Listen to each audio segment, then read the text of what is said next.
here to remind myself and my brothers and sisters in humanity, whether you're Muslim or not, about a very important question that each one of us should be asking themselves, whether you're Muslim or not, which is, what is the purpose of life? Why am I here? And I believe every human being, sometime in their life, asks themselves this question. Right? They start thinking, what's the purpose? What's the meaning of life? Now, there are many different answers. Right?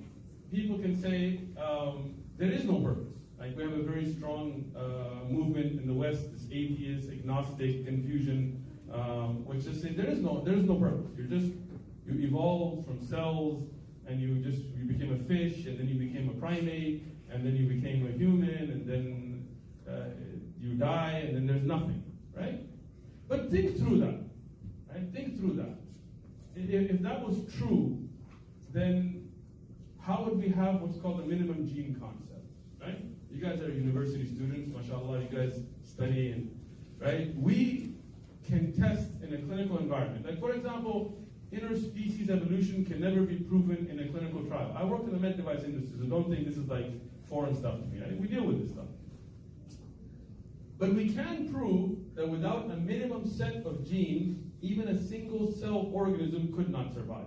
That means the first living cell had to have had a minimum set of genes.